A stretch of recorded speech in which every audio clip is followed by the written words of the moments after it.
नमस्कार, मी अनिल दुधाळे.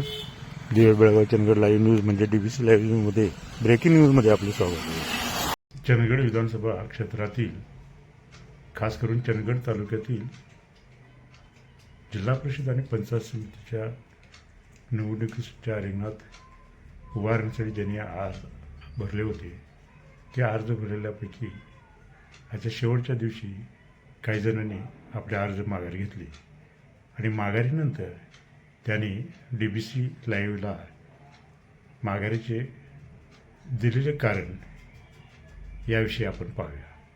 चला पाहूया कुणी काय म्हटले. जिल्हा परिषद आणि पंचायत समितीच्या होऊ घातलेल्या ह्या निवडणुका आणि या निवडणुकीमध्ये सर्व तयारीने या ठिकाणी शिवसेना शिंदे पक्षाच्या वतीनं आपण या सक्रिय झालो. खऱ्या अर्थानं गेल्या महिन्यापूर्वी माझा शिवसेनेमध्ये प्रवेश झाला एकनाथजी शिंदेसाहेबांच्या उपस्थितीत.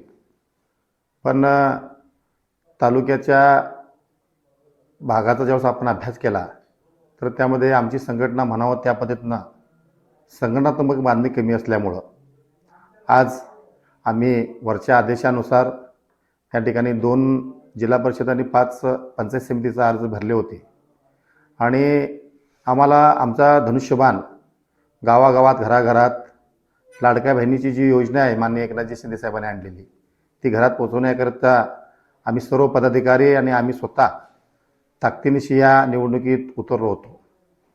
पण शेवटी हे सत्य आहे की आज खऱ्या अर्थानं या समाजकारणामध्ये या स्वार्थी राजकारणाने लाभ घेतल्यामुळे, स्वार्थी राजकारणाच्या लाभामुळे आज सर्वसामान्य एखादा कार्यकर्ता मोठा होऊ शकत नाही आणि त्याचं फलित आज या चंदगडमध्ये दिसत आहे.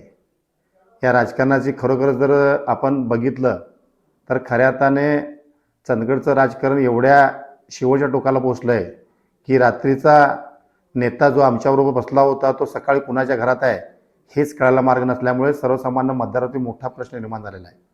मला सर्व वरिष्ठांच्या आदेशानुसार या निवडणुकीला सामोरं जाण्याच्या सूचना दिल्या. पण शेवटी या सगळ्या भाऊगर्दीमध्ये आपल्या उमेदवारांना आपण कुठेतरी पाठबळ कमी पडण्याची मतदारांकडून भीती वाटली आणि म्हणून आज वरच्या आदेशानुसार आम्ही या ठिकाणी सर्वच म्हणजे 5 पंचायत समिती असतील किंवा 2 जिल्हा परिषद असतील आम्ही आज माघार घेतलेला आहे.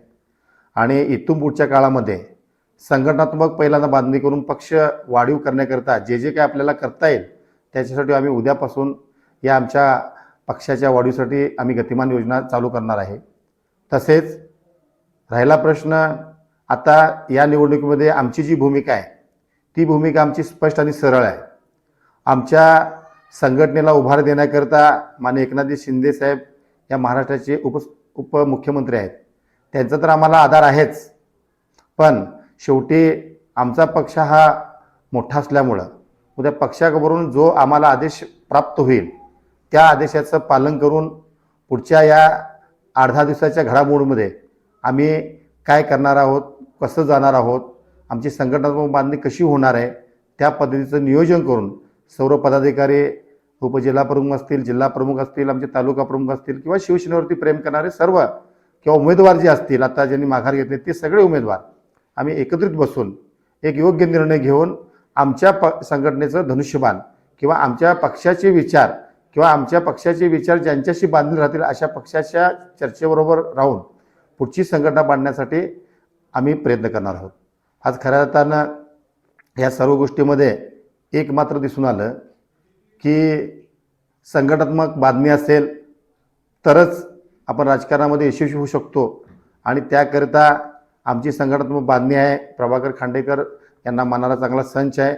मी स्वतः उमेदवार होतो, माझी कन्या याच्यामध्ये जिल्हा परिषदला होती, पण सगळ्या ह्या बाकीच्या गोळाबेरीज कारण राजकारणामध्ये वजाबाकीला फार महत्त्व आहे आणि त्या वजाबाकीमध्ये कुठेतरी आपण कमी पडेल किंवा कुठेतरी चुकून आपला घात होईल ही किंवा आम्हाला शेवटी आमच्या पक्षाचा आदेश ह्या सगळ्या गोष्टीपेक्षा आमच्या पक्षाचा आदेश महत्त्वाचा आहे. पक्षाने आम्हाला सांगितलेलं आहे, प्रमुखांनी आमच्या वरिष्ठांनी की थोडं तुम्हाला थांबावं लागलं तर योग्य होईल. त्या पद्धतीने आम्ही निर्णय घेतला आहे. पुढील आमचा जो आदेश येईल तो पक्षाने जो ठरवेल तो आदेश होईल, त्या आदेशाचे आम्ही पुढे मार्ग असतो. पंचायत समितीसाठी तुमच्या मॅडमने अर्ज दाखल केला होता शारदा दळवी यांनी, आज तुम्ही माघार घेतली असं कळतं, काय सांगाल तुम्ही? माघार घेण्याची कारणं दोन आहेत. आम्ही शिवसेना उभाटा गटातून आम्ही अर्ज केला होता. त्याचबरोबर आमचे संजीवती मळवीकर यासुद्धा आमच्या एक जिल्हा प्रमुख म्हणून काम करत होते, महिला मंडळ म्हणून काम करत होते संघटक. आणि आम्हाला असं वाटलं की कुठेतरी ही व्यक्ती पुढं जावी आणि शिवसेनेतून आम्हाला त्यांनी आम्हाला खूप मदत केली होती आणि त्या अर्थानं ह्यांना कुठेतरी पंचायत समितीला पाठवायचं ही इच्छा आमची सगळ्यांचीच होती. मागच्या वेळेला पण त्यांनी जिल्हा परिषदमध्ये बऱ्यापैकी मतदान घेतले होते, त्यावेळेला आम्ही पण होतो. त्यावेळेला थोडक्याच्या मतानं पराभव झाला होता. मग आता ही परत आमच्यामुळे दुसऱ्याचा कोणाचा फायदा होऊ नये म्हणून आम्ही संजीवती मळवीकर यांना जाहीर पाठिंबा देण्याचा निश्चय केला आहे. उभाटा गटाकडून कोल्हापूर जिल्ह्यातून तुम्हाला काय आदेश आहेत? जिथं आपली ताकद आहे, ताकद आता आपली आहेच, आणि जिथं असा आपली जे करून समजवत आमच्या आपली मनं कुठे जुळत आहेत किंवा आमच्या विचाराची लोक आहेत त्यांच्याशी आम्ही जुळतो आहे का. हेरे पंचायत समितीमधल्या आता मतदारांना तुम्ही आता या आमच्या माध्यमातून काय आवाहन करणार? पंचायत समिती हेरेगन यामार्फत संजीवती मळवीकर हे उत्तम आणि सुशिक्षित असे व्यक्ती लाभलेले आहेत आणि त्यांना जनतेची नाळ बऱ्यापैकी माहिती आहे. जय महाराष्ट्र. मी शिवसेना तालुका प्रमुख गणेश बागडी. आमचे भगिनी हेरे पंचायत समितीमधून उमेदवारी त्यांची आम्ही जाहीर केली, शिवसेना उद्धव बाळासाहेब ठाकरे या पक्षाकडे. कारण आणि काही कारणास्तव आम्हाला आज ती माघार घ्यायची आहे. त्याचं कारण असं आहे की आमच्या संजीवती मळवीकर मॅडम हे आमच्या पहिला माजी जिल्हा प्रमुख शिवसेना महिला आघाडीच्या. त्यांचं कार्य बघितलं तर उत्तम कार्य होतं. तिने प्रत्येक शिवसैनिकाला कुठली अडीअडचण असेल ते सगळ्यांचे प्रश्न तिने चांगल्या पद्धतीने हे केलेले होते. त्याच्यानंतर आमचे बंधू मळवीकर साहेब, ॲडव्होकेट मळवीकर साहेब हे पण प्रत्येक कुठल्याही अडचणीत सदैव अहोरात्र जाऊन मदत करतात आणि प्रत्येकाचे प्रश्न मार्गी लावतात. प्रशासनाचे असो किंवा कुठल्या गरिबाचं हे असो, ते त्यांच्या माध्यमातून त्यांनी भरपूर असे सहकार्य त्यांचं लाभतं. त्यासाठी आम्ही संजीवती मळवीकर मॅडमांना एक पोचपावती म्हणून आम्ही सर्व शिवसैनिकांनी आमच्या वरिष्ठ नेत्यांनी एक निर्णय घेतला आणि आम्ही हे आज माघार घेऊन संजीवती मळवीकर मॅडम यांना जाहीर पाठिंबा देतो. चंदगड तालुक्यातील इतर मतदारसंघामध्ये उभाटा गटाचे कुठले उमेदवार वगैरे उभा आहेत का? आणि पंचायत समितीमध्ये आमचे उदय रावसाहेब मंडलिक म्हणून पंचायत समिती गणातून उभे आहेत. इतर कुठं आणि नाही. ठीक आहे. बाकी इतर मतदारसंघामध्ये पाठिंब्याचा काय निर्णय अजून जाहीर झाला. वरिष्ठ नेत्यांची आम्ही चर्चा करून घेऊन वरिष्ठांचा आम्हाला आदेश आले तर त्याप्रमाणे आम्ही हे करतो. ठीक आहे.